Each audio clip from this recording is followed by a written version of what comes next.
Salve a tutti ragazzi, bentornati sul canale e benvenuti stamattina perché volevo un attimo argomentare la bomba di mercato che tutti voi avrete già visto e sentito. Endrick del Palmeiras per 72 milioni si accaserà al Real Madrid. Un grande colpo dal punto di vista della qualità del calciatore, dal punto di vista dell'età del calciatore, della prospettiva. Però se vogliamo parlare di prospettiva, secondo me 60 milioni più 12 di bonus sono troppi. Senza sì e senza ma, sono troppi non per le qualità del calciatore, non perché gioca nel Palmeiras, no. Sono troppi perché io devo fare un investimento su un calciatore che poi rivendo o dovrò rivendere. Potrò mai piazzarlo a più di 72 milioni, a meno che questo giocatore non diventi il nuovo Neymar, il nuovo Mbappé, il nuovo Messi, chi che sia. Allora ci sta l'investimento, ma per me tutti questi soldi per un calciatore di 16 anni sono troppi. Sono decisamente troppi, ma non, ripeto, non per quanto riguarda il calciatore, non perché il Palmeiras abbia sparato alto, no, perché se io devo pensare a una società calcistica che fa plusvalenze, che deve fare plusvalenze per non, ovviamente, per non andare in rosso con i bilanci, compri un giocatore a tutti questi soldi e non lo rivenderai mai a questi soldi se non c'è quella probabilità che sia il 20, il 30%, che diventi un calciatore, un top player europeo. Allora c'è troppo rischio. Io dalla mia, già quando il Napoli acquistò Lozano, per esempio, parlo del Napoli perché parlo in casa mia, parlo della squadra che tifo, 50 milioni per Lozano erano troppi. E sono, anche vedendolo adesso, sono stati troppi comunque, perché rivenderai Lozano, se ti va bene, alla stessa cifra. Ha un ingaggio non altissimo ma alto. Quindi non puoi andare a comprare un calciatore come Lozano che ti ha fatto mezza annata buona, sì, 50 milioni perché poi ha 23 anni, perché poi ha 22 anni, perché poi è giovane, c'è prospettiva.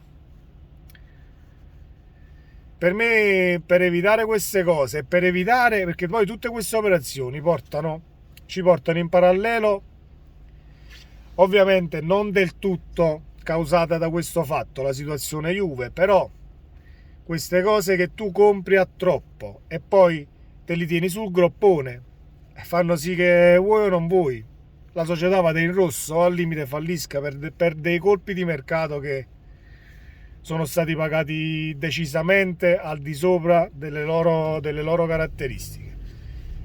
Ovviamente la situazione Lozano con il Napoli è diversa da questa situazione di Endrick del Palmeiras ed è diversa dalla situazione Juve, però se Lozano non avesse reso almeno uguale all'annata di quando l'hai comprato o qualcosina in più, l'avresti persa a 25, a 30 e ci avresti rimesso 20 milioni solamente su un calciatore. Quindi secondo me la soluzione, o forse non è nemmeno la soluzione perché io non sono né un economista né il direttore dell'UEFA, però bisognerebbe mettere un budget massimo in base all'età di un acquisto. Cioè, nel senso, io devo comprare un sedicenne, ok, il budget massimo di vendita di un ragazzo di 16 anni che possa essere il nuovo Messi, che possa essere il nuovo Maradona, tutto quello che volete,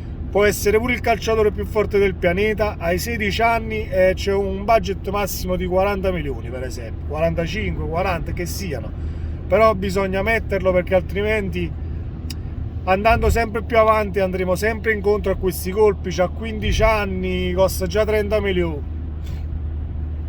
Cioè, non esiste un calciatore che, comunque il calciatore del Palmeiras non si discute per caratteristiche, è un calciatore fortissimo, ha le caratteristiche della grandissima punta, ha fatto già qualche gol, ovviamente tu non hai fatto però 30 presenze, 15 gol, cioè non hai nemmeno fatto un'annata così. Perché il prezzo è così alto? Non lo so.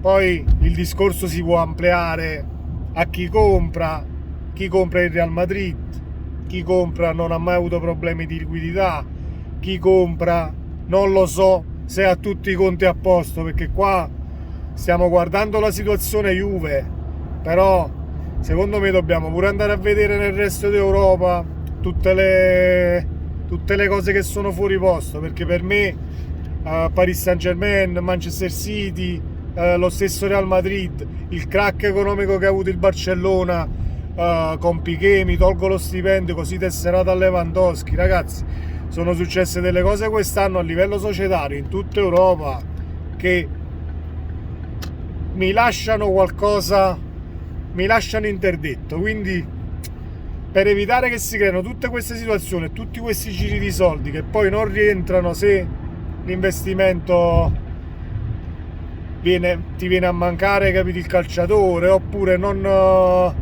avevi calcolato che sfondasse in un modo e non riesci a recuperare tutti i soldi, mettiamo che tu fai 5, 6, 7 operazioni così in 4-5 anni, alla fine non lo rivendi e perdi 20 milioni a calciatore, sei in rosso di 150 milioni.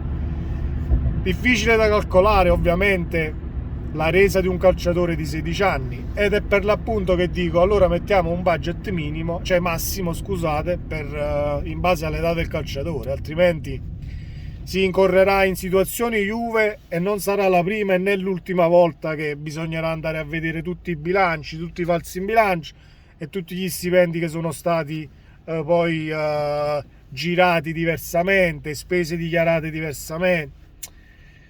Sta tutto là il punto. Secondo me andare a mettere la toppa a fatti accaduti non è mai la soluzione, bisogna non farli accadere.